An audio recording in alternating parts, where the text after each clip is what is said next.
Hello everybody, welcome to the EGL9 Turtle Beach Black Ops 2 Championships. We're going to be kicking it off with Prophecy going up against Epsilon.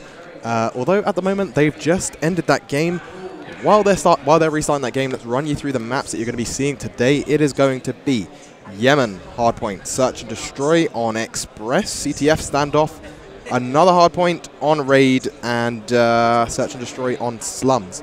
So those are the maps. We're going to see Prophecy and Epsilon in winner bracket loser bracket round 11. So Prophecy have had a pretty rough ride in this tournament. I think it's fair to say most of the people that have seen Prophecy play have probably will agree with me when I say they've been underperforming a little bit. Yeah, and I mean, most noticeably in pool play, they didn't actually manage to win one of the games in pool play. Since then, of course, they've only dropped one game in the winners bracket, which is why they are still pushing through this losers bracket. This is going to be a really, really interesting game to watch, actually, because not only are these two of the top teams at this event, but Excellence is actually part of the Epsilon lineup, replacing Sowers going to LA. So he's, he's quite literally squaring off against his teammates here. Yeah, so this is going to be really interesting to see Prophecy, the rest of the team actually getting picked up by Clayster.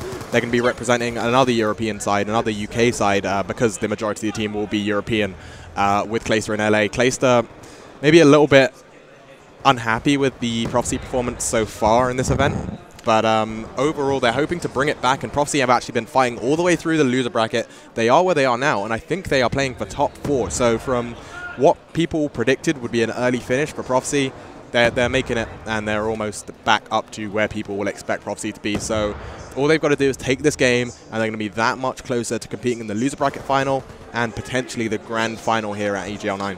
Absolutely, and I was actually tweeting out before, there's a little bit of a friendly rivalry between Jerd and Swanee. Swanee just wants to silence all the hype that's been going around Jerd and put him in his place, really, by making this a very easy victory for Prophecy, but Jerd is going to do what he can. A rising star in the competitive Call of Duty scene, a lot of fans supporting either side, which is why this game is such an anticipated one. We're watching Prophecy from the get-go, and it's Tommy who we're on board with right now. And there we go. Let's see, Tommy on board with Tommy. Tommy actually using the AN94, not using an SMG. Prophecy are in control of this hardpoint, and they do have the early lead in this game. Prophecy there, Tommy picking up that 2-piece. Oh, Prophecy dominating the kill feed there, just kill after kill going in their favor. And you can see from the scoreline already, they're 30 points ahead very early on into this game. And I actually want to see what's going on with Gunchi. He's not only on the hardpoint, but he's got a 3-kill streak as well. Yeah, Gunchi, obviously at the beginning of this event, loads of people were wondering if he'd lost his touch, if he wasn't the same Gunchi that we'd seen at other events. But definitely today, I think we're seeing, Gunchi has finally arrived at EGL, and he is definitely making those clutch plays, making those shots that we expect him to make. Maybe he's not quite back up to that caliber that he was at previously, but if he keeps playing like this, I can definitely see Prophecy making it, and then all he's got to do is step it up right when it's the time, right near the grand finals, and I'm not going to count Prophecy out of this event just yet. No, definitely not. I mean, we are getting down to the final few teams at this event. All of these are going to be securing great placements, but they're pretty much playing for prize money here. The top 5 teams at this event are getting a split of £9,000. A big thank you as well to Turtle Beach for injecting some cash into that prize pool. We are watching Swanee now, just quickly bringing up the scoreboard, not having the best of starts on 4-7, and that's quite unusual for Swanee. Usually is a main slayer for the team and does pick up a lot of kills in the game.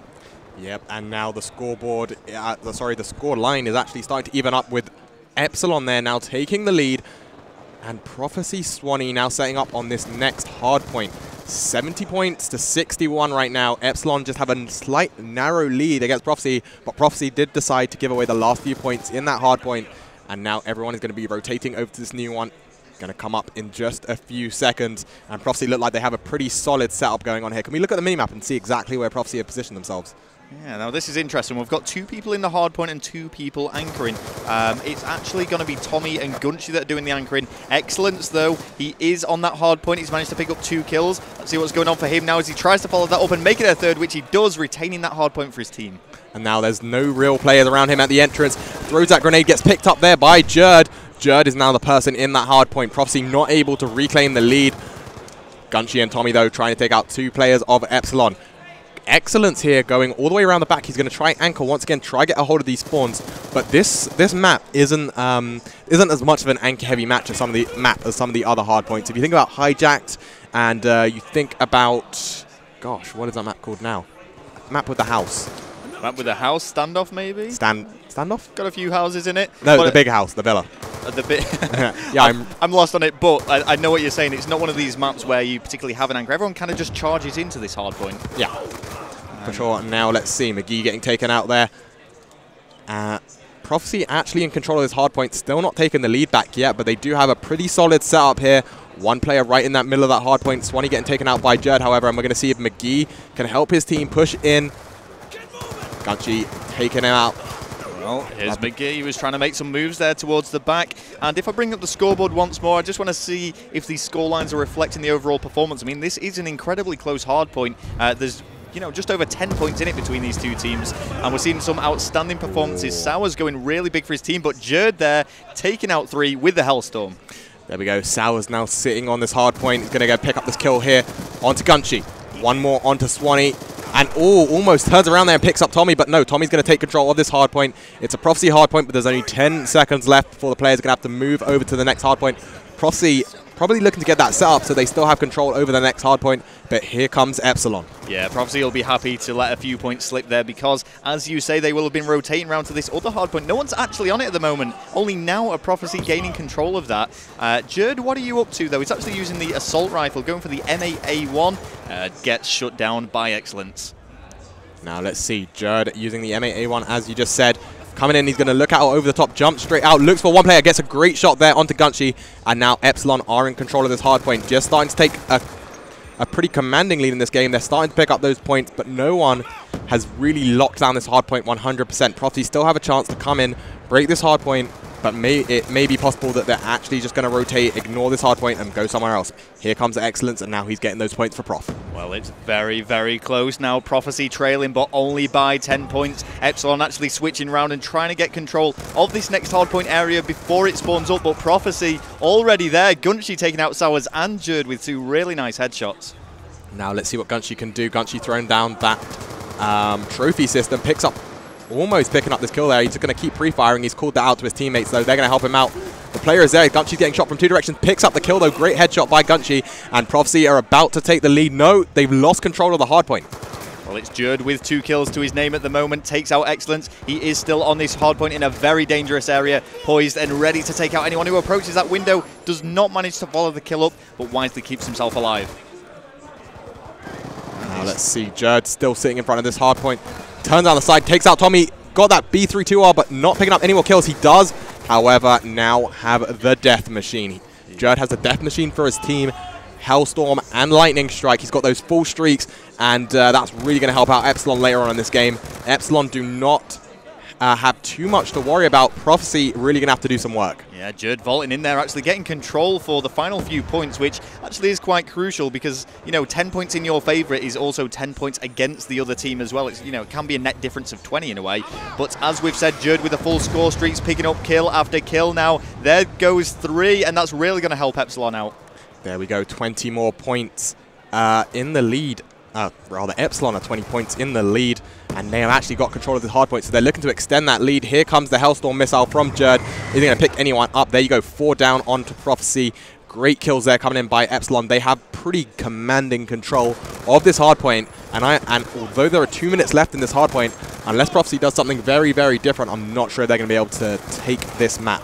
Well, Jerd got his lightning strike once again there. Let's switch things up to Prophecy because they are trailing, and it's these guys that need to be pushing right in there. They do actually have this hard point secured. This is anybody's game right now.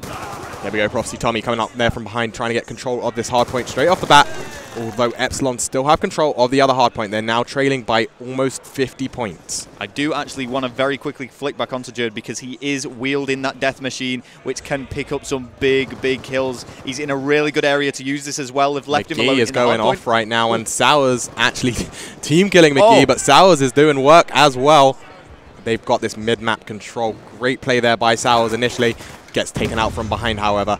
And Epsilon just taking the lead, going so far in front. I think this map is almost out of the reach of Prophecy. Yep, Jim is doing really well as well. Jimbo Slice is actually lucky, the Epsilon player, bringing up the scoreboard. He may be at the bottom of the leaderboards for his team. Jerd there with 33 kills and only 16 deaths, going absolutely huge. But we've not seen too much of Lucky, so I want to see what he's going to be able to do to help his team in what is potentially the final 10 seconds of this game. Here we go. It's going to be Epsilon taking this map. They're actually going to 250 Prophecy. A lot of the times you see these maps go down to the time limit, but it's going to be an easy-looking win here for Epsilon. They're going to take this map, and we're going to roll onto the second map. Second map, as we said before, is going to be Express Search and Destroy. So, Express Search and Destroy, Raul, what are you expecting? It's going to be really hard to predict. I mean, we've said this before, really, when casting. You can't really base a search and destroy performance off, you know, a hardpoint or capture the flag. It is completely different. It's not a really objective-based game mode, and a lot of the time it does fall down to the kill deaths. Just to point out as well, a sterling performance there from Jerd, actually going 33 to 16, so over double positive by a small margin. And yeah, I mean, I said before, there's this friendly rivalry between Jerd and Swanee. Swanee wanting to, you know, prevent this hype getting any further over Jerd, but you know, Jerd's holding his own. Yeah, Jerd definitely living up to some of the hype which he got at the ESL qualifiers. There was a nice little story there to do with him and Gataga. If you want to tell everyone, you know, what happened at the end there. Well, basically, the MVP award was given to Gataga. I don't want to say this is exactly why, but you know, Gataga's got a huge fan base. Well, no, it was actually based off community community input, so that's fair to say. So yeah, I mean, what I guess I'm trying to say is, I'm not saying that Gataga wasn't the MVP. I'm saying that because of his massive fan base, he will receive so many votes, as you could expect. But Gataga showed some great sportsmanship at the end. He actually gave the award to Jerd. I think his words were something to the effect of, how does he deserve the award when he didn't even make the final? And, you know, due to the performance that Jordan actually did, you know, he gave it to him, which was really nice, and, you know, a credit to the competitive scene, even if it didn't feature in some popular videos of ESL that happened following the event. Yeah, I know, but it was a really nice story. Really nice to see that kind of sportsmanship. Millennium, once again, maybe performing worse than a lot of people would have expected at this event. They did drop out to Epsilon, in fact. Was it Epsilon that sent them into the losers bracket? They sent them into losers, but it was a very, very close game, actually. It was McGee who came up with a big, big clutch. They were 2-0 down against Millennium. It was capture the flag, and it literally went down to maybe 5 seconds in it, and McGee had to make a difficult two-piece to keep his team in the game. He did it, and they then went on to win 3-2 in what was a very tense final map on Search and Destroy. And now